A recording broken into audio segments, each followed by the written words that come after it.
Important question series में carbon and its compound के question number 13 है। Right the name of following compounds. यहाँ पर दो क्वेश्चंस दिए हुए हैं और दोनों क्वेश्चंस में इस जो कंपाउंड है उसका नाम लिखना है। ठीक है, तो नेमिंग का रूल होता है सबसे पहले कि आप नेमिंग के रूल्स को आपको पता होना चाहिए कि नेमिंग के रूल्स में सबसे पहला चीज़ है कि आपको यहाँ पर जो फंक्शनल ग्रुप है वो उसका नाम पता होना चाहिए, कितने नंबर्स हैं कार्बन के उसको काउंट करिए और उसके बाद उस फंक्शनल ग्रुप के नाम के साथ उसको क्या करें, उसका प्रीफिक्स या फिर सफिक्स यूज़ करके उसका नाम लिखते हैं। ठीक है, तो सबसे पहले यहाँ पर हम लोग कार्बन काउंट करते हैं। कितने कार्बन है? 1 2 3 4 5। कितने कार्बन है? 5। और यहाँ पर ये कौन सा फंक्शनल ग्रुप है? तो ये है कार्बोक्सिलिक एसिड का फंक्शनल ग्रुप। किसका फंक्शनल ग्रुप है? ये कार्बोक्सिलिक एसिड का फंक्शनल ग्रुप है। और कार्बोक्सिलिक एसिड के लिए जो हम लोग सफिक्स लगाते हैं वो लगाते हैं ओइक एसिड। क्या लगाते हैं? Oic acid. ठीक है, अब देखो कितने कार्बन है? 1 2 3 4 5। कितने हैं? नेमिंग करते हैं तो नेमिंग करने में ना हम लोग क्या करते हैं कि नंबरिंग करते हैं। सबसे पहले तो नंबरिंग में हम लोग इधर से काउंट करेंगे, जिधर से फंक्शनल ग्रुप नज़दीक होता है ना उधर से ही नंबरिंग करते हैं। तो यहाँ से क्या लिखेंगे? 1 2 3 4 5, यानी कि टोटल नंबर ऑफ कार्बन कितने हैं? 5। नंबरिंग किधर से करते हैं? जिधर फंक्शनल ग्रुप कम नंबर पे आता है, यानी कि सबसे पहले आता है उधर से ही नंबरिंग करते हैं। ठीक है, प्रायोरिटी इसको देते हैं। ठीक है, तो अब देखो, तो वन ये घर का मालिक है, इन द सेंस इस कंपाउंड का मालिक है, इसलिए इसको प्रायोरिटी देते हैं। तो यहाँ से स्टार्ट करते हैं। कितने कार्बन है? 5। तो 5 कार्बन के लिए क्या लिखते हैं?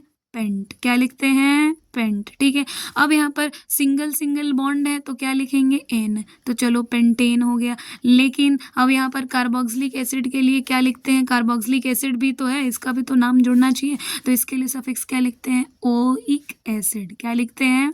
Oic acid. अब देखो जब हम लोग पढ़ते हैं तो कहते हैं कि ये भी भावेल है और ये भी भावेल है, तो एक भावेल को हटा देते हैं, तो इसका नाम क्या हो जाएगा? Pentanoic acid. क्या हो जाएगा इसका नाम? Pentanoic acid. ठीक है, तो इसका इस कंपाउंड का नाम क्या हो गया आपका? Pentanoic acid. तो आपको पहले फंक्शनल ग्रुप पता चल गया तो आप पता कर लोगे आसानी से। सेकंड है आपका, अब यहाँ पर कौन सा फंक्शनल ग्रुप है ये आपको पता होना चाहिए। ये जो फंक्शनल ग्रुप है वो है कीटोन। कौन सा फंक्शनल ग्रुप है? कीटोन। और इसके लिए जो सफिक्स लगता है वो क्या लगता है? ओन लगता है। क्या लगता है? ओन। ठीक है, इसको ओन पढ़ते, वन नहीं पढ़ते, इसको ओन पढ़ते हैं। ठीक है, अब देखो, अब मैंने क्या बोला था पहले वाले में कि हम लोग नंबरिंग किधर से करते हैं? जिधर से ये जो फंक्शनल ग्रुप वाला जो कार्बन है वो कम नंबर पे है, यानी कि सबसे पहले है।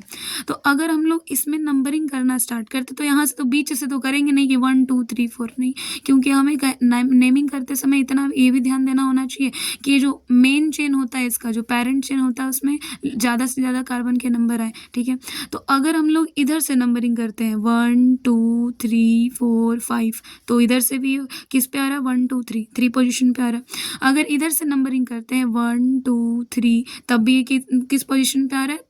थर्ड पोजीशन पे आ रहा है। यानी कि हम लोगों का मेन चेन क्या है? यही वाला है। यहाँ पर कोई साइड चेन नहीं है, कोई यहाँ पर सब्स्टिट्यूएंट नहीं है, तो हम लोग यहाँ पे इधर से भी कर सकते हैं, उधर से भी, जिधर से भी मर्जी। तो हम लिख देते हैं 1 2 3 4 5। तो कितने कार्बन है यहाँ पर? 5। कितने कार्बन है? 5। तो 5 कार्बन के लिए क्या लिख देंगे?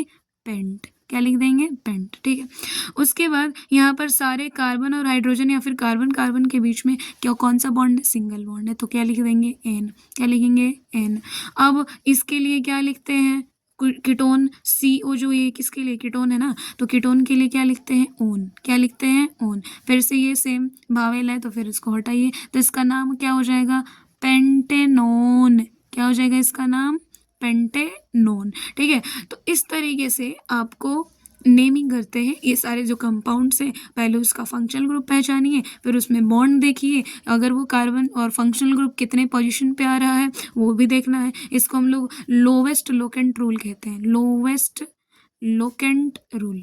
लोवेस्ट लोकेंट रूल कहने का क्या मतलब है कि लोवेस्ट मतलब कम से कम, और लोकेंट यानी कि लोकेशन, यानी कि जितने कम लोकेशन पर, जितने कम नंबर पर आपका कोई भी फंक्शनल ग्रुप आएगा, वहीं उसके लिए क्या होता है, बेटर उसका नेमिंग होता है। ठीक है, तो इस तरीके से यहाँ पर बहुत सारे बच्चे 90% बच्चे चीज़ों को गलत करते हैं। तो आप लोगों को ये चीज़ों को गलत नहीं करना है, ध्यान से समझना है और क्वेश्चंस को रीड करना है, फंक्शनल ग्रुप पहचानना है, बॉन्ड देखने हैं, फिर आपका ये क्वेश्चन आसानी से हो जाएगा। ठीक है, धन्यवाद।